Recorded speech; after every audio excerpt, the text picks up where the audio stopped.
Sud Radio, il est 8h moins le quart dans le grand matin été et nous recevons notre invité politique David Belliard qui est maire adjoint écologiste à la mairie de Paris et en charge des transports, de l'espace public et des mobilités.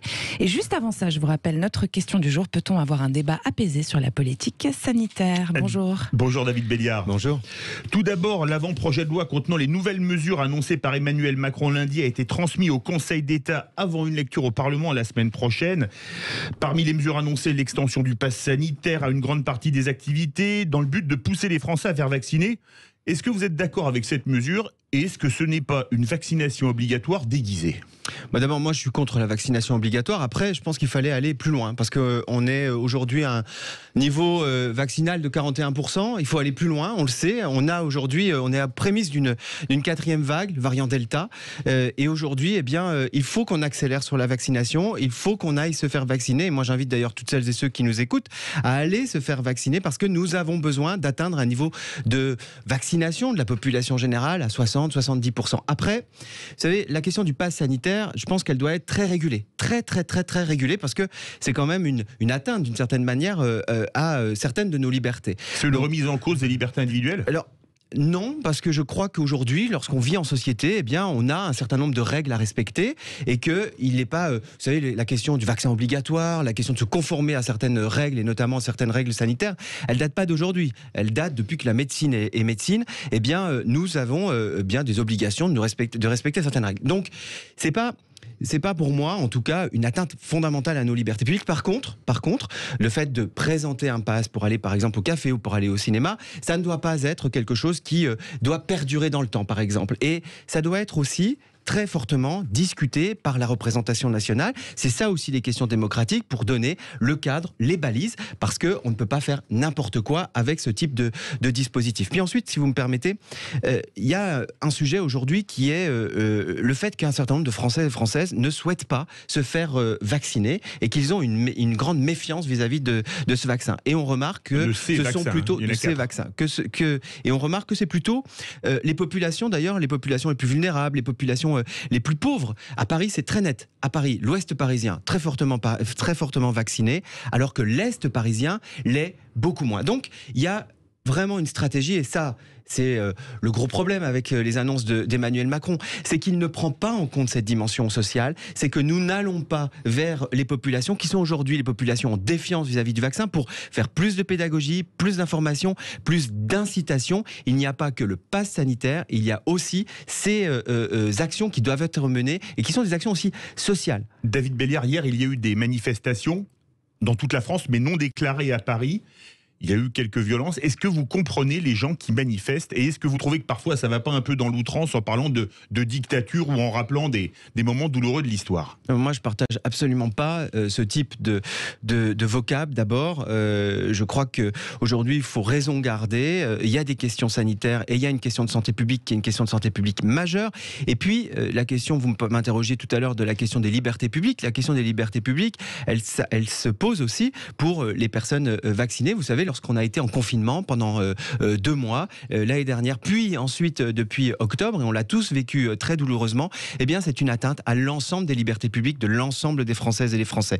Donc aujourd'hui, il y a effectivement des efforts à faire, mais encore une fois, moi je partage pas ce vocable, je partage pas ces comparaisons que j'ai pu lire sur les réseaux sociaux avec, comme vous dites, des moments douloureux de l'histoire, parce que il faut encore une fois raison garder. Mais par contre, on a véritablement un sujet pour aller chercher les personnes les plus vulnérables, pour aller chercher notamment les jeunes, les étudiants. Aujourd'hui, il y en a encore 15 000 en Île-de-France qui vont chercher des paniers repas parce qu'ils n'ont plus rien ils n'ont plus les moyens de se nourrir. Franchement, on a effectivement un sujet qui est un sujet d'accompagnement social des gens et de celles et ceux qui ont été le plus frappés par cette crise et qui sont aujourd'hui celles et ceux qui sont le plus en défiance vis-à-vis des vaccins. David Belliard, parmi les gens durement frappés par la crise, il y a eu les cafetiers et restaurateurs. Ils vont devoir vérifier les passes sanitaires et donc les pièces d'identité des gens. Ça va être sacrément compliqué quand même, non ? Oui, on modifie, effectivement, on ajoute des choses. Vous savez, moi je vois que ça se fait aussi en Europe, mais ça se fait en Europe aussi depuis plusieurs mois, hein, depuis presque 1 an. Alors c'est pas la question du pass sanitaire, mais on demande des informations supplémentaires. Tout ça, ce sont des contraintes. Et encore une fois, pour sortir de ces contraintes, d'abord, je le redis, pass sanitaire, mais pass sanitaire contrôlé, pass sanitaire régulé et pass sanitaire qui doit s'arrêter dans le temps. Et puis ensuite, Eh bien, augmentons la vaccination. Faisons-nous vacciner pour sortir de cette situation et retrouver la vie que nous avions avant, et notamment en termes de liberté publique. On va parler de politique. 4 candidats sont officiellement en lice pour la primaire des écologistes, qui aura lieu fin septembre. Vous soutenez la candidature de Yannick Jadot face à Éric Piolle, Sandrine Rousseau et Delphine Batho. Pour vous, c'est celui qui a le plus de chances de rassembler ? C'est celui qui a le plus de chances de rassembler, celui aussi qui est le plus en capacité de porter une voix forte dans une élection qui est toujours une élection difficile, et notamment une élection difficile pour les écologistes, mais où lequel, pour la première fois, je crois que nous avons une porte, alors une petite porte, un chemin, mais en tout cas un chemin d'abord pour exister très fortement et pour la gagner. Vous savez, la question qui se pose sur les primaires aujourd'hui des écologistes, c'est est-ce que oui ou non, nous, en tant que collectif, en tant que parti politique, en tant que mouvement important, eh bien, nous le savons, nous avons plus de moyens pour gagner et exister dans cette élection présidentielle. Les résultats des élections régionales et des élections municipales le prouvent. Il y a aujourd'hui une volonté d'une grande partie de la population de changer de modèle, parce que c'est de ça dont on parle, changer de modèle pour répondre au dérèglement climatique. Et bien la question qui est posée, c'est est-ce que nous voulons gagner ? Oui. Et si nous répondons oui à la question à la présidentielle, nous voulons nous donner toutes les chances pour gagner, alors Yannick Jadot est celui qui est aujourd'hui le plus en position et qui a toutes les qualités pour porter notre voix pendant cette élection. Mais vous voulez un candidat écologiste à tout prix, ou un candidat qui ferait par exemple l'union de la gauche ? Parce que sans union de la gauche, pas de deuxième tour. Ouais, moi, vous savez, je suis quelqu'un qui a pris ses responsabilités au municipal. On a fait l'union avec le Parti Socialiste, avec Anne Hidalgo. J'ai dit à plusieurs reprises que je souhaitais des unions, des coalitions contre les dérèglements climatiques, parce que je crois qu'il faut être rassemblé pour gagner politiquement l'élection, mais aussi rassemblé pour répondre à des enjeux qui sont des enjeux fondamentaux. Les dérèglements climatiques sont des enjeux de vie ou de mort d'une certaine manière. Donc, oui, je suis pour le rassemblement. Après, vous savez, je regarde les candidats et candidates qui aujourd'hui se profilent à gauche et dans le camp écologiste, et moi je remarque que la social-démocratie, elle a pu apporter énormément de choses à notre pays, mais on en voit aussi aujourd'hui toutes les limites. La question, elle n'est pas de savoir comment on va se répartir les fruits d'une éventuelle putative croissance économique. La question, elle est aujourd'hui du changement de modèle, d'un changement radical, d'un changement profond, mais d'un changement pour le mieux aussi, avec beaucoup d'espoir pour la suite. Et ça doit se faire autour des écologistes. C'est le canard enchaîné qui le dit pour Anne Hidalgo. Elle souhaiterait la victoire d'Éric Piolle. Je la cite, c'est le plus sectaire des Verts. Avec lui, ma candidature a plus de chances de mordre sur les électeurs verts modérés. Qu'est-ce que vous répondez à Anne Hidalgo ? Moi, je réponds rien. Je pense que quand on en est aujourd'hui, quand on fait une campagne d'une élection, quelle qu'elle soit, et notamment une élection présidentielle, il faut savoir prendre de la hauteur.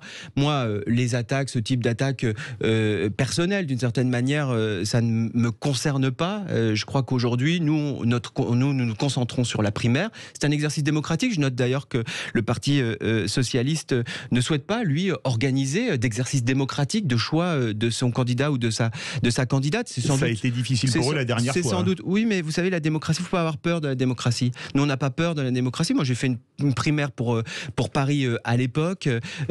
Aujourd'hui, nous faisons une primaire pour départager des candidats qui ont tous des excellents profils, même si aujourd'hui, je soutiens Yannick Jadot parce que je pense qu'il est le plus en position. Mais il ne faut pas avoir peur de tout ça. Il y a un programme. Les gens s'en foutent, franchement, de ce type de sortie. Je crois qu'aujourd'hui, la vraie question, c'est de savoir comment on va retrouver de l'emploi et de l'emploi non délocalisé, comment on va investir dans notre économie pour changer cette économie et l'adapter à la question des dérèglements climatiques, comment on va réinvestir dans les services publics pour répondre à la question de la promesse républicaine. C'est ça, tous ces enjeux-là, ce quotidien-là qu'il faut améliorer. Et moi, c'est pour ça que je fais de la politique. C'est pas pour aller dénigrer les autres. Vous êtes maire adjoint à Paris. Anne Hidalgo a réussi à rassembler à Paris. Ben pourquoi pas en 2022 au niveau national ? Oui, mais il y a une question, vous savez, de rapport de force. À Paris, moi je suis un démocrate, nous n'avons pas été devant et donc nous avons pris nos responsabilités, j'ai pris mes responsabilités et nous avons fait ce rassemblement autour d'un projet d'ailleurs, d'un projet très fort que nous mettons en œuvre aujourd'hui, notamment sur la question de la délégation qui est la mienne, les mobilités et la transformation de l'espace public. Sur le plan national, les choses sont très différentes. Très différentes. On l'a vu avec les régionales, là où il n'y avait pas de sortant de gauche, là où il n'y avait pas d'ailleurs de sortants, ce sont les écologistes qui ont pris la tête. Et on voit avec des scores qui sont des scores extrêmement forts.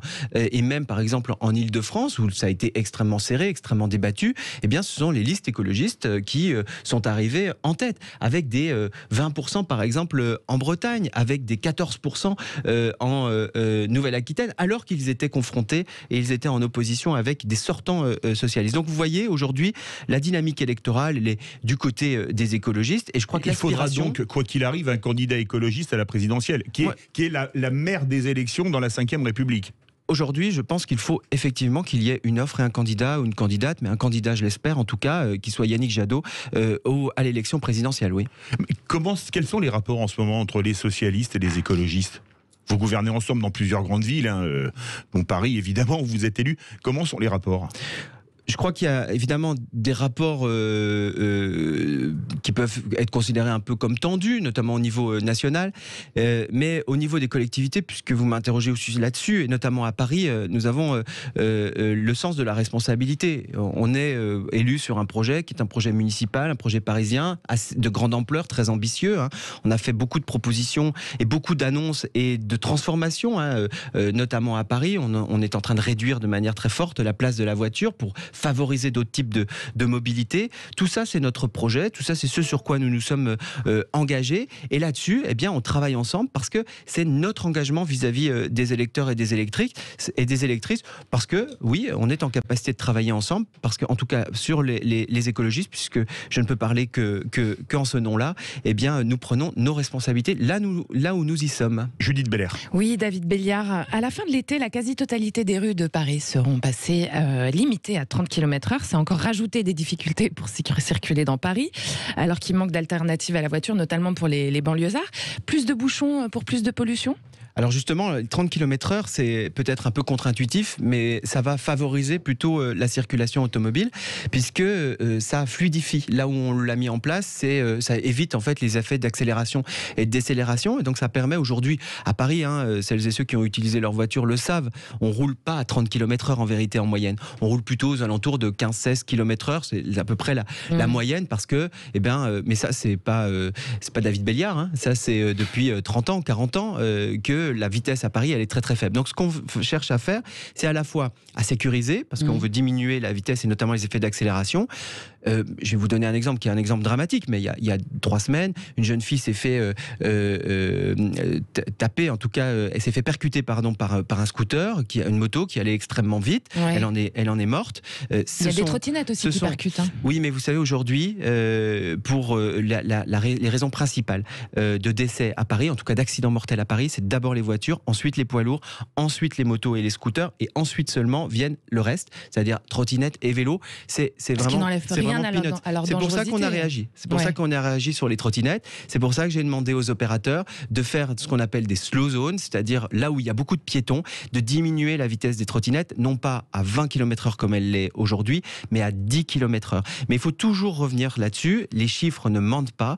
Et aujourd'hui, le principal élément de dangerosité à Paris, pour la circulation, c'est d'abord les voitures et les poids lourds. Donc il faut agir là-dessus. Donc on améliore la fluidité du trafic, on améliore la sécurité, et surtout, ça va faire une diminution du bruit. Dites-moi, vous l'assumez complètement, cette guerre contre les voitures auprès des Parisiens, David Béliard ? Moi, je ne fais pas la guerre contre les voitures. Ouais. Moi, je fais la guerre contre la pollution de l'air. Moi, je fais la guerre contre le bruit. Moi, je fais la guerre contre les accidents mortels dont on vient de parler. Moi, j'essaye plutôt de rééquilibrer. Aujourd'hui, il y a beaucoup de place pour la voiture. 50% de l'espace public est consacré à la voiture. C'est de moins en moins, si je peux me permettre. C'est seulement 10%, c'est vrai, mais c'est seulement 10% des déplacements. 50% de l'espace pour 10% des déplacements. Ce que nous faisons, c'est que nous rééquilibrons. On donne de la place pour d'autres usages. On donne de la place pour les piétons, on donne de la place pour les vélos, on donne de la place aussi pour la nature. Alors aujourd'hui, il fait pas très beau, il fait pas très froid, il fait pas très chaud, mais on sait que nous allons être percutés par des canicules de plus en plus fréquentes et de plus en plus intenses, et il faut préparer notre ville à ça. Et préparer notre ville à ça, c'est prendre de l'espace sur la voiture,